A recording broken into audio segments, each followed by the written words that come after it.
अत्रि, मरीचि। इन मरीचि के पुत्र हैं कश्यप, और कश्यप के पुत्र हैं विवस्वान सूर्य। इन विवस्वान सूर्य से सूर्यवंश चला। इस सूर्यवंश में इन्हीं के राजा हुए नभग हुए, नाभाग हुए, अम्बरीश हुए। हम आप एक दिन की एकादशी करते हैं, अम्बरीश महाराज ने तो 1 साल की एकादशी की। बोलो राधे राधे। 1 साल की क्यों? क्योंकि परीक्षा थी अम्बरीश जी की। शास्त्र कहता है घर में आए हुए अतिथियों को भोजन कराने से पहले भोजन नहीं करना चाहिए। महात्मा दुर्वासा जी परीक्षा के लिए आए थे। जैसे ही राजा ग्रास पाने लगे, महात्मा दुर्वासा जी आ गए। राजा ने ग्रास छोड़ दिया। शास्त्र कहता है अतिथि आ जाए तो उनको पहले पवाना चाहिए। आदर किया, कहा आइए भोजन प्रसाद भाई। कहा थोड़ा सा रुको, मैं यमुना जी में स्नान करके आया और आई करो। जानबूझकर यमुना जी में चले गए, बड़ी देर तक नहाए, और नहाने के बाद स्नान के बाद ध्यान करना चाहिए। ध्यान में बैठे सर, और ध्यान में जब बैठे तो जानबूझकर ज्यादा देर लगा दी। और शास्त्र कहता है गृहस्थी को एकादशी का व्रत किया हुआ तो द्वादशी तिथि में पारणा कर लेनी चाहिए। उनके लिए त्रयोदशी में पारणा नहीं। और जो सन्यासी इत्यादि हैं, जो वैष्णव हैं, वो त्रयोदशी को भी पारणा कर सकते हैं। बोलो राधे राधे।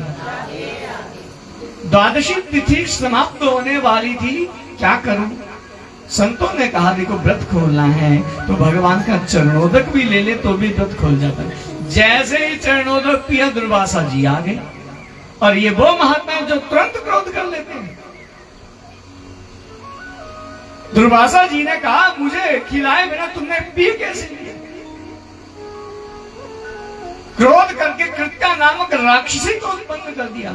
उसी समय अम्बरीश महात्मा के पास से एक दिव्य सुदर्शन चक्र प्रकट हुआ। ये भगवान नारायण ने दिया था कि ये अम्बरीश आप आतो यहां मेरी सेवा करते रहते हो, कहीं तुम पर कोई संकट ना आ जाए, इसलिए मेरा सुदर्शन चक्र सदा तुम्हारा सहाय रहेगा। कहते हैं सुदर्शन चक्र ने कृत्या के टुकड़े टुकड़े कर डाले, और वो महात्मा दुर्वासा जी के पीछे भागने लगा। दुर्वासा जी सभी लोकों में गए, इंद्र लोक में गए, इंद्र कहते मैं कुछ नहीं कर सकता। ब्रह्म लोक में गए, ब्रह्मा कहते नहीं नहीं मेरी तो यहां आओ ही मत। कैलाश में गए, भोलेनाथ कहते मैं भी कुछ नहीं कर सकता, नारायण का शस्त्र नारायण ही जाने। सबसे अंत में नारायण भगवान के पास पहुंचे दुर्वासा जी, तो नारायण भगवान ने भी हाथ झाड़ दिए, मैं भी कुछ नहीं कर सकता। कहा क्यों प्रभु, क्या आज भगवत शरणागति हमारी निष्फल हो जाएगी? भगवान कहते हैं अहम भक्ति पराधीनो, मैं भी स्वतंत्र नहीं, मैं भी अपने भक्तों के अधीन हूं। याही गच्छे आही शरणम, जाओ उसी की शरण में जाओ जिनका तुमने अपमान किया है। पूरे 1 साल बाद दुर्वासा जी वापस लौटकर आए और महात्मा अम्बरीश से कहने लगे हे महात्मा हमारी रक्षा करो। कहा किससे? कहा सुदर्शन चक्र से। तब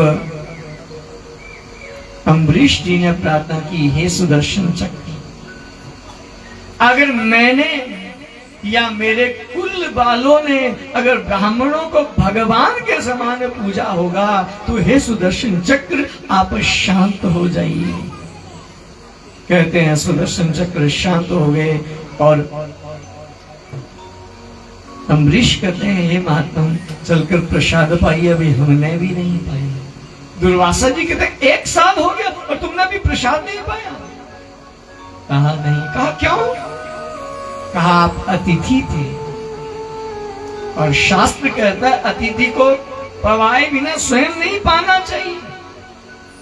आपको निमंत्रण दे चुका था, आपको पवाए बिना मैं कैसे पा सकता था, लेकिन इस शास्त्र की मर्यादाओं को भी रखना था, इसलिए मैंने व्रत खोलने के लिए चरणोदक लिया। नेत्र सजल हो गए दुर्वासा जी के, फिर दुर्वासा जी ने प्रसाद पाया, फिर 1 साल बाद पूरे अम्बरीश जी ने प्रसाद पाया। बोलो राधे राधे।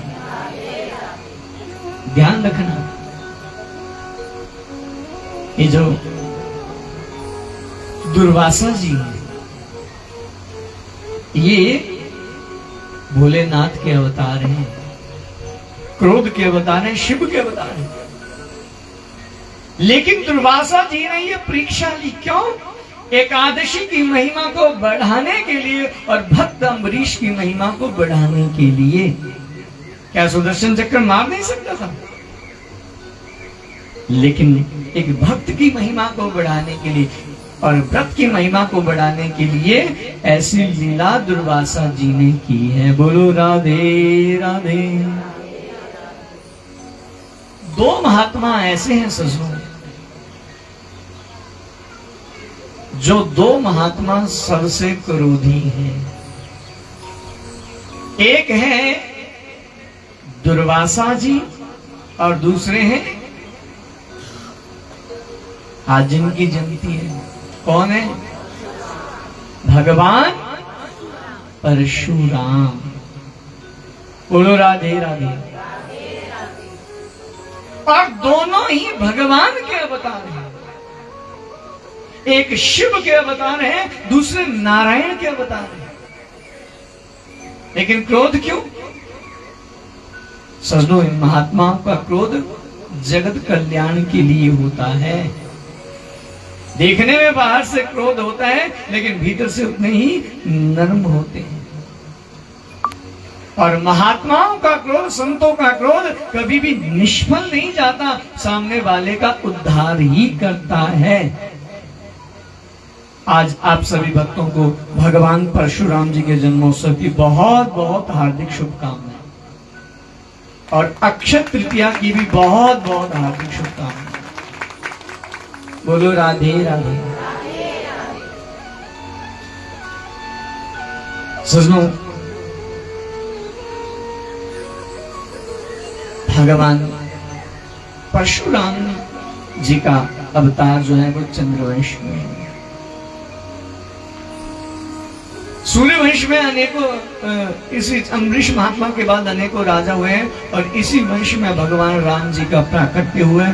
2 अध्यायों में राम कथा जी का वर्णन है। बोलो सियाव रामचंद्र भगवान की जय। उसके बाद चंद्रवंश का वर्णन है।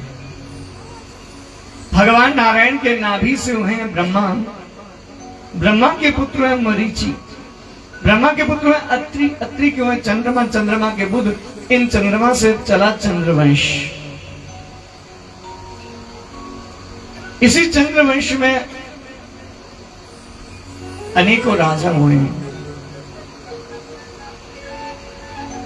ऐल वंश में भगवान परशुराम जी का प्राकट्य होता है और महात्मा जमदग्नि इनके पिता हैं और मां का नाम है रेणुका। क्या नाम है? रेणुका। श्रीमद् भागवत महापुराण के 9वें स्कंद के 15वें अध्याय में भगवान परशुराम जी का चरित्र है। बोलो राधे राधे। ये समय का तो अभाव है, लेकिन संक्षेप में थोड़ा सा चरित्र श्रवण कर लें। भगवान के अवतारों में अगर गणना की जाए तो 10 अवतारों में परशुराम भगवान का 6ठा अवतार है और 24 अवतारों की अगर गणना की जाए तो भगवान का 16वां अवतार है परशुराम अवतार। बोलो राधे राधे। इनके जन्म की विचित्र घटना है।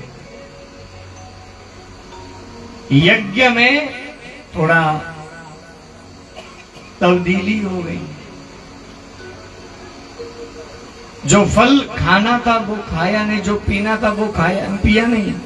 क्षत्रिय का भाग इनकी मां ने ग्रहण कर लिया, इसलिए थे तो ब्राह्मण, लेकिन स्वरूप था, लेकिन स्वभाव था, लेकिन बल था, शौर्य था क्षत्रियों वाला।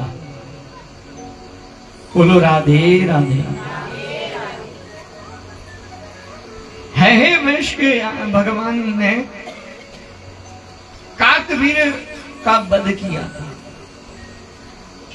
इनके माता पिता को जब मारा था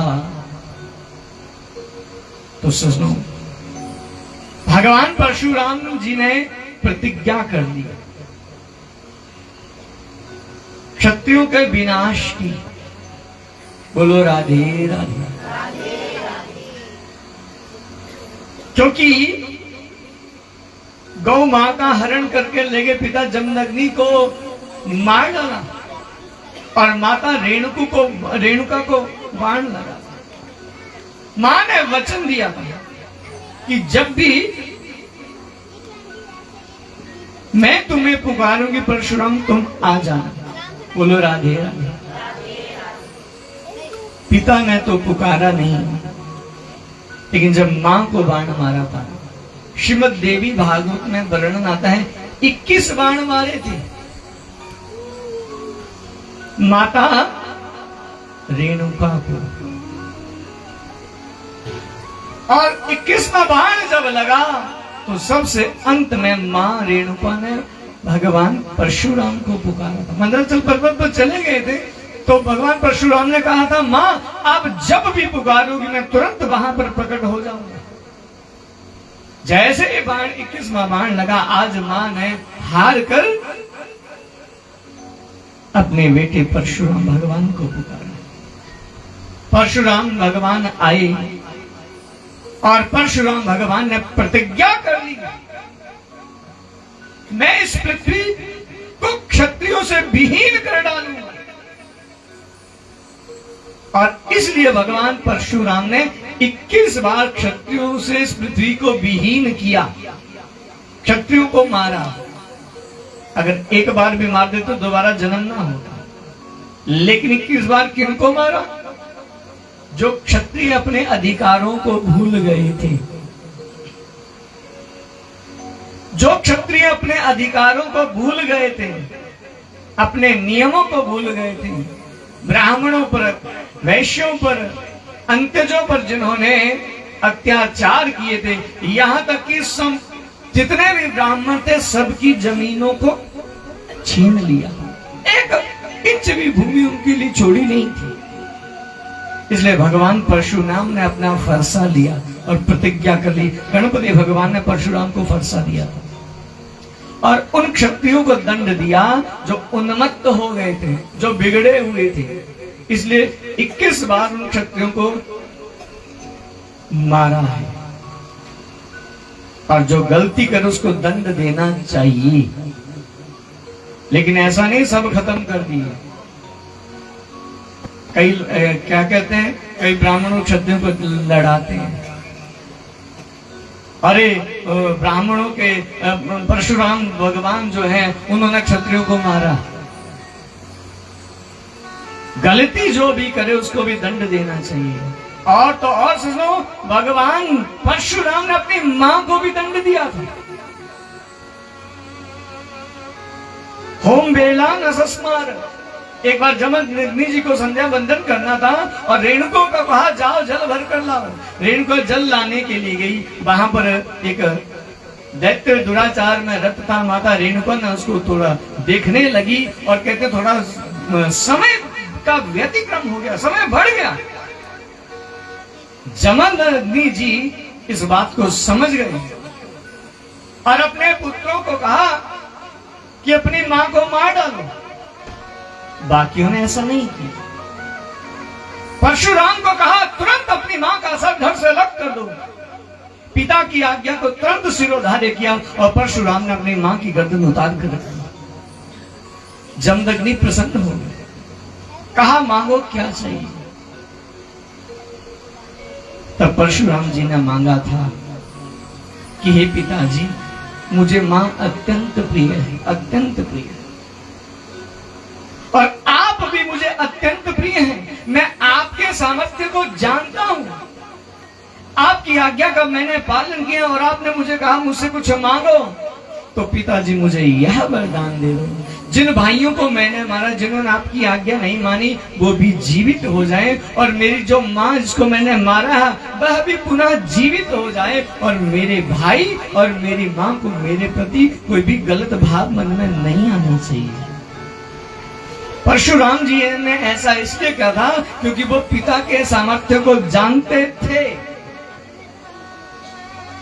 तो ये ऐसे महात्मा हैं, गलती करने पर किसी को भी बख्शते नहीं। बोलो राधे राधे। शास्त्रों में तो ऐसा भी वर्णन आता है, गणपति भगवान का जो एक दांत टूटा है ना, ये परशुराम जी ने ही तोड़ा है। गलती झेलते नहीं। उन क्षत्रियों का संहार किया जिन्होंने अपनी सीमाओं का उल्लंघन किया था। सारे क्षत्रिय नहीं मारे सज्जन, और पूरी पृथ्वी को जीता अकेले एक परशुराम भगवान ने, और उस पृथ्वी को जीतकर ब्राह्मणों को दान दे दिया। जो क्षत्रिय जिनके पास नहीं थी उनको दान कर दिया, जो जरूरतमंद थे उन सबको दान किया। चाहते तो क्षत्रिय वो सही नहीं रहते नहीं। और जो कहते हैं परशुराम भगवान क्षत्रियों के विरोधी हैं, बिल्कुल गलत। अगर भगवान परशुराम क्षत्रियों के विरोधी होते तो जीवन में कभी भी भीष्म पितामह को अपना शिष्य ना बनाते, क्योंकि भीष्म पितामह क्षत्रिय हैं, तो वो किसी ब्राह्मण को ही अपना शिष्य बनाते। लेकिन ऐसा भाव उनमें नहीं। भीष्म पितामह गुणों से युक्त थे, इसलिए उन क्षत्रियों को, भीष्म पितामह को परशुराम भगवान ने अपना शिष्य बनाया। और महाभारत के युद्ध में, कुरुक्षेत्र के मैदान में परशुराम भगवान जिन्होंने 21 बार पृथ्वी को जीता, क्षत्रियों से विहीन किया, वो हारे हैं। किनसे? अपने शिष्य से, भीष्म पितामह से। बोलो राधे राधे। भीष्म पितामह के नेत्र सजल हो गए थे। हे गुरुदेव, आप कभी किसी से हारे नहीं, लेकिन आप हमसे क्यों हारे? कहा गुरु चाहता है अपने शिष्य से हारना, पिता चाहता है अपने बेटे को अपने से ऊपर होते देखना। हे भीष्म पितामह, मैं तुमसे जीत सकता था, लेकिन मैं तुमसे हारना चाहता था, इसलिए परशुराम भगवान वहां पर हारे हैं। क्या वो अगर ब्राह्मण और क्षत्रिय करते तो क्या कभी हारते? क्या भीष्म पितामह को टिकने देते? कभी भी नहीं। लेकिन समाज में कोई क्षत्रिय समाज, कोई ब्राह्मण समाज, कोई वैश्य समाज, कोई अंत्य समाज, कोई भीम आर्मी, बस अपने अपने पंथ को बढ़ावा दे रहे हैं, और इन कार्यों के कारण झगड़े हो रहे हैं। बोलो राधे राधे। इसलिए ध्यान रखना सज्जनों, इन पंथों के चक्रों में फंसना मत। इन पंथों के चक्रों में फंसना मत। भगवान भगवान ही होते हैं, भगवान कभी जाति में नहीं बंटते। भगवान कभी जाति में नहीं बंटते, ये तो हम बांटते हैं। बोलो राधे राधे। इसलिए सुनो, ब्राह्मणों और क्षत्रिय में जो वैर उत्पन्न करते हैं, ध्यान रखना ऐसा कुछ भी शास्त्रों के अनुसार नहीं है। अपनी बुद्धि के अनुसार जो मर्जी परोसते वो उनका दोष है, और कभी भी भगवान से दूर करने वाले को दोष लगता है, इसलिए सावधान। भगवान परशुराम आप सबका कल्याण करें। बोलो परशुराम भगवान की। भेद बुद्धि कभी नहीं रखना भगवान के प्रति। ये मानसिकताएं हमारी हो सकती, तुच्छ मानसिकताएं, तुच्छ विचार हमारे हो सकते हैं, भगवान के कभी नहीं। इसलिए आप सबको परशुराम जयंती की बहुत बहुत हार्दिक शुभकामनाएं। बोलो परशुराम भगवान की। और आज अक्षय तृतीया है। आज से ही सृष्टि का प्रारंभ हुआ था। चारों युगों में सबसे पहला युग कौन सा है? सतयुग। और सतयुग का प्रारंभ अक्षय तृतीया से ही हुआ है। आज कुछ भी हम करते हैं उसका पुण्य अक्षय हो जाता है। अक्षय का मतलब इसका कभी क्षय ना होता। थोड़ा करने से भी बहुत ज्यादा पुण्य मिलता है। इसलिए हो सके तो आज जरूर भगवान का नाम लेना। वैसे माला नहीं फेरते तो आज जरूर घर में फेरना। बोलो राधे राधे। आज थोड़ा सा भी सत्कर्म, दान, पुण्य, पूजा, पाठ, उसका अनंत अनंत गुना पुण्य है। इस प्रकार इस वर्ष में भगवान परशुराम जी का प्राकट्य हुआ है। बोलो राधे राधे। इसी वंश में अनेकों राजा हुए हैं और इसी वंश में भगवान का प्राकट्य हुआ है। मथुरा के कारागार में भगवान ने जन्म लिया है। गोकुल में पलना झूले हैं। वृंदावन में 11 वर्ष 58 दिनों तक रहे। उसके बाद मथुरा पहुंचे। कंस वध हुआ है। 25 वर्ष की अवस्था में भगवान द्वारिका के राजा बने। प्रथम विवाह रुक्मिणी जी से हुआ और भगवान के 16,108 विवाह हुए। 125 वर्षों तक भगवान इस धराधाम पर रहे। बोलो राधे राधे। 125 वर्षों तक भगवान इस धराधाम पर रहे और उसके बाद गोलोक धाम पहुंचे। जब अति संक्षेप में कृष्ण कथा को कहा, परीक्षित कहते हैं विस्तार से कहिए ना, कंजूसी क्यों की? कहा चौथा दिन चला है और तुमने कुछ खाया पिया नहीं, आराम कर लो, थोड़ा कुछ खा पी लो। कहा आपके मुख से जब मैं इस अमर कथा को सुन रहा हूं, मेरे मन में ना तो कोई थकावट है, ना मुझे भूख सता रही है, ना तो प्यास आ रही है। तब दशम स्कंद में भगवान के जन्मोत्सव की कथा का वर्णन किया है। कथितो वंश विस्तारो भवता सोमसूर्ययो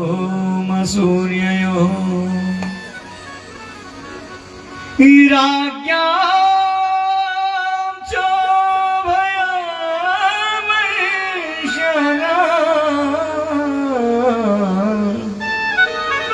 चरितं परमाद्भुतम्।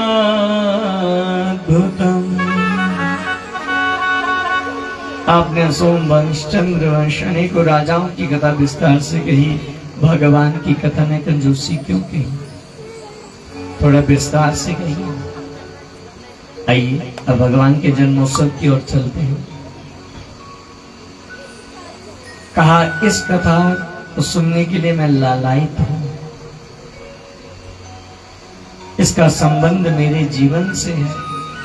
मेरी परमात्मा के प्रति अनेकों अनेकों जिज्ञासाएं हैं। भगवान ने यहाँ पर प्रकट होकर किन दैत्यों का संहार किया? भगवान की महाराज कैसे संपन्न हुई? भगवान ने कैसे 7 कोस के पर्वत को सबसे छोटी उंगली पर धारण किया?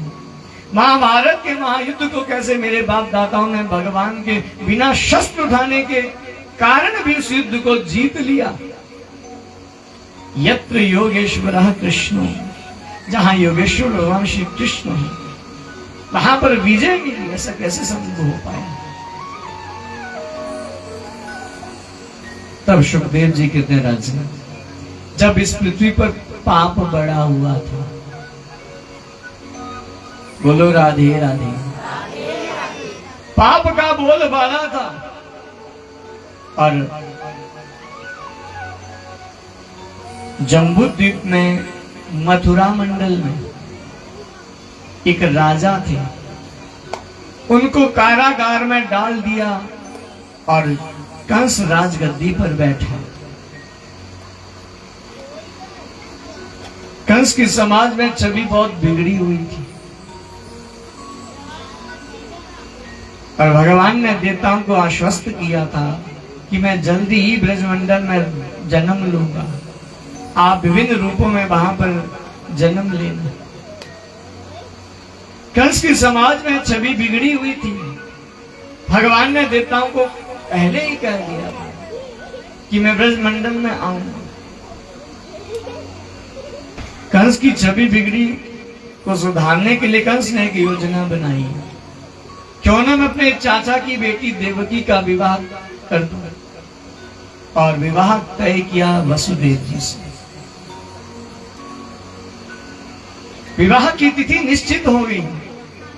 बड़े धूमधाम से विवाह की तैयारियां होने लगी। बोलो राधे राधे। विवाह की तैयारियां होने लगी और विवाह हुआ संपन्न। विदाई होने लगी और विदाई की लगाम को आज कंस ने स्वयं संभाला। मैं विदाई दूंगा अपनी बहना को, मैं लेकर जाऊंगा, और स्वयं रथ को पकड़ा, रथ की लगाम पकड़ ली और कंस रोने लगा। और कंस रोया तो मुखिया रोएगा तो बाकियों को भी रोना पड़ेगा। सैनिक भी रोने लगे, सैनिक रोए तो भोली वाली प्रजा भी रोने लगी। लेकिन देवता तो कंस की चाल को समझे और देवता ने आकाशवाणी कर दी, रे मूर्ख कंस, जिस देवकी को तू लेकर जा रहा है उसी देवकी की अष्टम संतान तुम्हारी मृत्यु का कारण बनेगी। आकाशवाणी हुई और कहते हैं आकाशवाणी को सुनकर कंस ने रोना छोड़ दिया, लगाम छोड़ दी, तलवार निकाली, देवकी को केशों से पकड़ा। जैसे ही मारने लगे वसुदेव जी ने हाथ पकड़ के रोका। हे महाराज, इसको क्यों मारे? कहा सुना नहीं तुमने? कहा इसे मत मारे, आपको देवकी के पुत्रों से भय है। मैं वचन देता हूं आठ में क्या मैं सारे पुत्रों को तुम्हें दे दूंगा। कंस ने सोचा ये सच्चा व्यक्ति है, झूठ कभी बोलता नहीं, इसलिए तलवार को म्यान में डाल लिया और फिर रोने लगा। भोली वाली प्रजा समझ ना पाई आखिर हुआ क्या। और कहते हैं बहना को रोते रोते ससुराल छोड़ाया। कालांतर में धीरे धीरे समय बीतने लगा। बोलो राधे राधे। धीरे धीरे समय बीतने लगा और एक वर्ष के पश्चात देवकी के गर्भ से एक पुत्र हुआ जिसका नाम हुआ कीर्तिमान। वसुदेव जी वचन के अनुसार उस पुत्र को लेकर जैसे ही कंस के पास पहुंचे, कंस ने उस पुत्र को हाथ में लिया। दया आ गई, छोटा सा लाला, क्यों मारूं इसे, और वैसे भी मुझे 8वें से भाई, वापिस भेज दिया। उसी समय नारद जी आए। कहा महाराज अभी भी कौन आया था? कहा बेचारा वसुदेव, वादे का बड़ा पक्का, प्रथम संतान को लेकर आया था। और आपने क्या किया? मैंने भेज दी। अच्छा हाँ, एक फूल ले लिया नारद जी ने, उनको उस फूल को घुमाएं, कभी उल्टा करें, कभी सीधा करें, कभी गिनने लग जाएं। पूछा ये कौन सी गणना में पड़ गए? कहा मैं सोचता हूं फूल को जैसे मर्जी घुमाऊं, इसकी पंखुड़ियां 8 हैं। पहली से गिनता हूं तो अंतिम ही 8 हो जाती है, दूसरी से गिनूं तो प्रथम पंखुड़ी 8 होती है, तीसरी से गिनूं तो दूसरी पंखुड़ी 8 हो जाती है, सारी पंखुड़ियां 8 बन जाती है। पता नहीं 8 की गिनती क्यों बन जाती है यहाँ पर। कंस कहने लगा महाराज मुझे कुछ लग रहा है। कहा क्या? कहा पहला भी 8वां हो सकता, दूसरा भी, तीसरा भी। शत्रु को कमजोर नहीं सोचना चाहिए। इसलिए वसुदेव को बुलाया और हाथ से पुत्र को छीना और पत्थर पर पटक कर मार डाला। और कंस ने वसुदेव को कारागार में बंदी बना लिया। अपनी बहन को बंदी बनाकर लाया, दोनों को कारागार में डाल दिया। कालांतर में दूसरे, तीसरे, चौथे, 5वें, 6ठे 6 संतानों को मार डाला। अब आई सप्तम गर्भ की बारी। भगवान ने योग माया को आदेश दिया, हे योग माया आप सप्तम गर्भ का कर्षण करके माता रोहिणी के गर्भ में पहुंचा दे। और जब मैं अष्टम गर्भ के रूप में आऊंगा तो आपने माता यशोदा के यहाँ एक लाली के रूप में, कन्या के रूप में जन्म लेना है। मुझे वहां पर छोड़ दिया जाएगा, आपको लेकर मथुरा पहुंचाया जाएगा। कंस मारने का प्रयास करेगा, आप हाथों से बच जाना। सब कुछ बता दिया। माता योग माया ने सप्तम गर्भ का कर्षण करके माता रोहिणी के गर्भ में पहुंचा दिया। रोहिणी के पुत्र।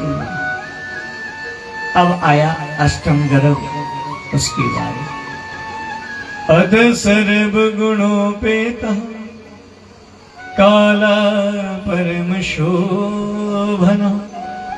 जिस काल के नाम से बड़े बड़े थर्राते थे, कामते थे, वो काल भी परम शोभायमान हो गया। कंस के भय से जो कुंडों की अग्नियां बुझी पड़ी थी, वो प्रज्वलित हो गई। बिना समय के मौसम बदल गए। पेड़ों पर पुष्प लगने लगे, सुंदर सुंदर फल लगने लगे, सुंदर सुंदर मंद मंद सुगंध बहने लगी। और देवताओं ने गर्भस्थ गोविंद की स्तुति गाई है। श्रीमद् भागवत महापुराण में स्तुति को गर्भस्तुति के नाम से जाना जाता है। बोलो राधे राधे। अब आया भगवान के प्राकट्य का समय। भादों का महीना आ गया। अंधेरी रातें प्रारंभ हो गई। कृष्ण पक्ष चल पड़ा। कृष्ण पक्ष आया और वो दिन आ गया, बुधवार। नक्षत्र हुआ रोहिणी। हर्षण योग उदित हो गए। ववकर्ण आ गया और मध्य रात्रि को भगवान चतुर्भुज रूप धारण करके सामने प्रकट हो गए। बोल भक्ति वत्सल भगवान की जय। मैया कहते हमने तो बालक चाहता, आप तो भगवान बनकर आ गए। तमद्भुतम बालकम अम्बुजेक्षण। कहा भगवान बनकर आए, आपको कुछ बताना चाहते। आपने और वसुदेव जी ने पूर्वजन्म ने कठोर तप किया था। मैंने आपके यहाँ पुत्र बनने का आपको वचन दिया। अभी तो मैं भगवान हूं, घबराइए मत। कंस आएगा तो अभी मार डालूंगा, लेकिन जब मैं बालक रूप में होऊंगा तो मुझे यहां से गोकुल छोड़ देना। बोलो राधे राधे।